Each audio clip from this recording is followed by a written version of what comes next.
నేను వెళ్ళిన రోజు అయితే మీ ఇంటికి కదా, ఎందుకు ఏడుస్తున్నావు? బిడ్డ గురించేనయ్యా. ఇంతకాలం పెంచి కనీసం మగ పిల్లలు కూడా చేసి ఆడపిల్లకి ఇచ్చా నేను. నిన్ను తీసుకొని వస్తుంటే నన్ను బలవంతంగా తీసుకెళ్లారు, బలవంతంగా లాక్కెళ్తున్నారని ఎలా అనుబుద్దయిందమ్మా నీకు? నిన్ను ట్రాప్ చేసాడు, అవునా కదా? ట్రాప్ అంటే వాడంటే ఆల్రెడీ గొడ్లకు తీసి తిరుగుతున్నాడు, సిగ్గుచారం లేదు. బీటెక్ సెకండ్ ఇయర్ చదువుకున్న పిల్లవి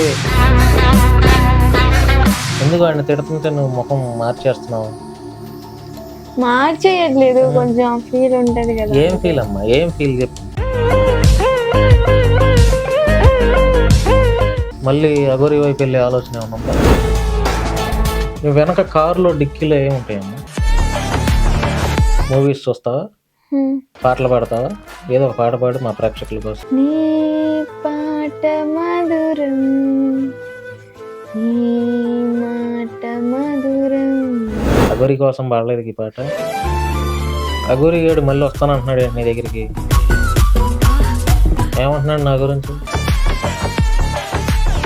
నేను తెలుసు అయితే ఆడి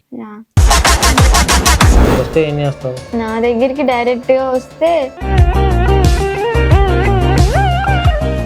మరి మీ అన్నయ్యలు కొడతారుగా ఎవరిని? వాడిని. అగోరిగాడు ఎక్కడ ఇప్పుడు నీకు ₹1,00,00,000 పెట్టి ఇల్లు కట్టించాడు కదా, ఎక్కడ? మంగళగిరా, గుంటూరు?